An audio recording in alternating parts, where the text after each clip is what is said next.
Hello friends, ओम श्री गणेशाय नमः। जय श्री कृष्णा।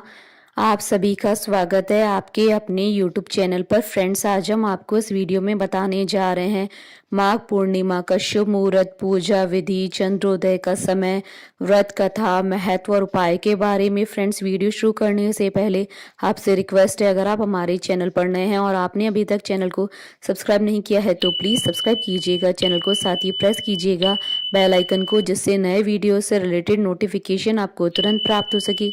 और वीडियो पसंद आने पर वीडियो को लाइक और शेयर जरूर कीजिएगा ताकि सभी भक्तों को इस वीडियो का लाभ प्राप्त हो सके। और कमेंट बॉक्स में जय श्री कृष्णा जरूर लिखिएगा।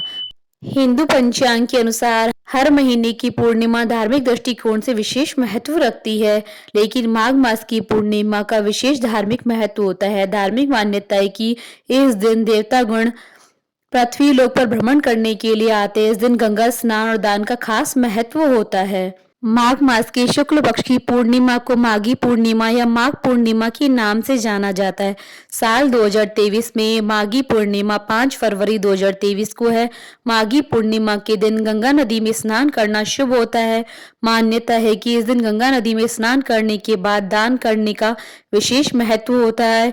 इसके करने से सभी मनोकामनाएं पूर्ण होती है। ज्योतिष शास्त्र के अनुसार माघ पूर्णिमा के दिन चंद्रमा कर्क राशि में रहेंगे। वहीं इस दिन आयुष्मान योग, सर्वार्थ सिद्धि योग और रवि पुष्कर योग का भी खास संयोग बन रहा है।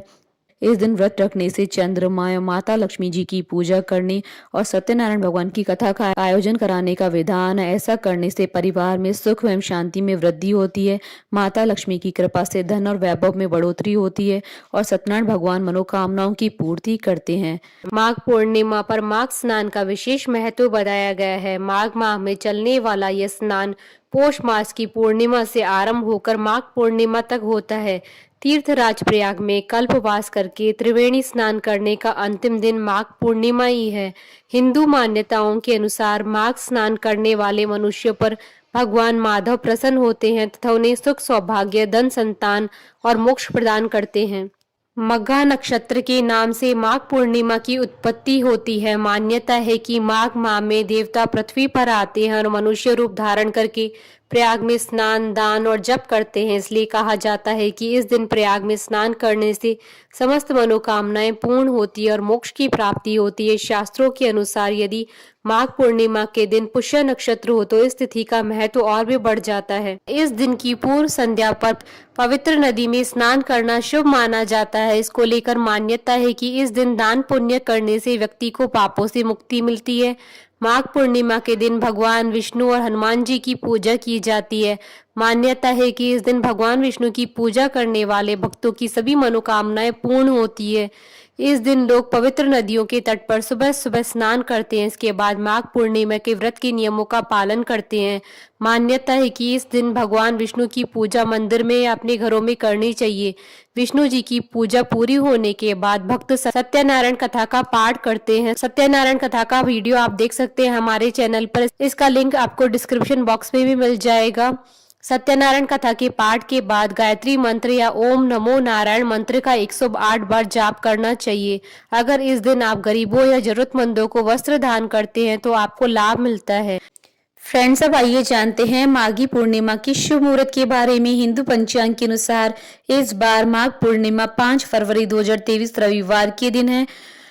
माघ शुक्ल पूर्णिमा तिथि प्रारंभ होगी 4 फरवरी 2023 को रात्रि 9:29 पर और माघ शुक्ल पूर्णिमा तिथि का समापन होगा 5 फरवरी 2023 को रात्रि 11:58 पर। माघ पूर्णिमा के दिन सूर्योदय का समय रहेगा सुबह 7:07 पर और सूर्यास्त का समय रहेगा शाम 6:03 पर।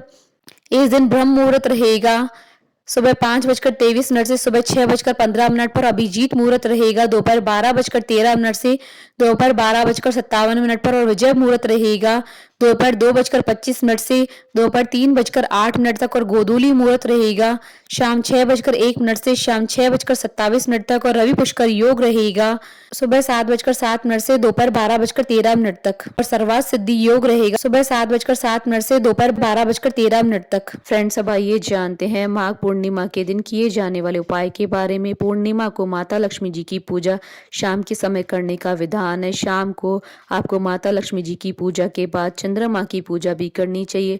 माता लक्ष्मी जी की पूजा करते समय आप कनकधारा स्तोत्र का पाठ कर सकते हैं। मान्यता है कि इस पाठ को करने से माता लक्ष्मी प्रसन्न होती है और धन संपत्ति में वृद्धि होती है। माघ माह को स्नान एवं दान के लिए महत्वपूर्ण माना जाता है। उसमें भी माघ पूर्णिमा का दिन बहुत ही शुभ माना जाता है। इस दिन स्नान दान एवं पूजा पाठ की जाती है। सत्यनारायण भगवान की कथा के श्रवण से सब दुख दूर होते हैं और जीवन में खुशहाली आती है। फ्रेंड्स, अब आइए जानते हैं माघ पूर्णिमा की पूजन विधि के बारे में। माघ पूर्णिमा पर स्नान दान हवन व्रत और जप किए जाते हैं। इस दिन भगवान विष्णु का पूजन, पितरों का श्राद्ध और गरीब व्यक्तियों को दान देना चाहिए। माघ पूर्णिमा के दिन प्रातःकाल सूर्योदय से पूर्व किसी पवित्र नदी, जलाशय, कुआं या बावड़ी में स्नान करना चाहिए। स्नान के बाद सूर्य मंत्र का उच्चारण करते हुए सूर्य देव को अर्घ्य देना चाहिए। स्नान के पश्चात व्रत का संकल्प लेकर भगवान मधुसूदन की पूजा करनी चाहिए। मध्याह्न काल में गरीब व्यक्ति और ब्राह्मणों को भोजन कराकर दान दक्षिणा देनी चाहिए। दान में तिल और काले तिल विशेष रूप से दान देने चाहिए। माघ माह में काले तिल से हवन करने और काले तिल पितरों को तर्पण करना चाहिए। माघ पूर्णिमा व्रत कथा। पौराणिक कथा के अनुसार नर्मदा नदी के तट पर शुभ्रवत नाम के ब्राह्मण रहते थे। शुभ्रवत बहुत ही विद्वान और सज्जन थे, लेकिन लालच उनके व्यक्तित्व की बहुत बुरी आदत थी। लालच इन पर इस कदर हावी हो गया कि एक समय उनका लक्ष्य किसी भी तरह धन कमाना बन गया। धन कमाने की लालसा में शुभ्रवत इतने रम गए कि समय से पूर्व ही बूढ़े दिखने लगे। इतना ही नहीं, ये कई बीमारियों से ग्रसित होकर शारीरिक और मानसिक पीड़ा में जीने लगे। एक दिन जब शुभ्रवत दर्द से तड़प रहे थे, तभी उन्हें इस बात का ध्यान आया है कि उन्होंने पूरा जीवन धन के पीछे भागने में लगा दिया। अब जीवन का उद्धार कैसे होगा? मैंने कभी सत्संग नहीं किया, किसी की सहायता नहीं की और पुण्य कार्य भी नहीं किए, मुझे मुक्ति कैसे मिलेगी? जब शुभ्रवत अपने आप से ये सवाल पूछ रहे थे, तभी उन्हें माघ के महीने का महत्व ध्यान आया।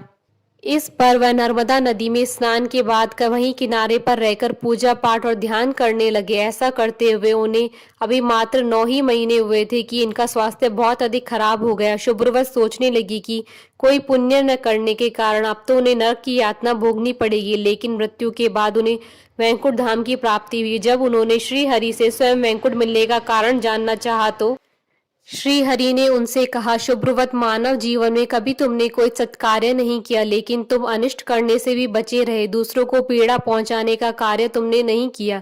साथ ही माघ के महीने में नदी के पवित्र जल में स्नान करके पूजा पाठ और ध्यान से जो तुमने पुण्य अर्जित किया है, इसी के परिणाम स्वरूप तुम्हें वैकुंठ की प्राप्ति हुई है।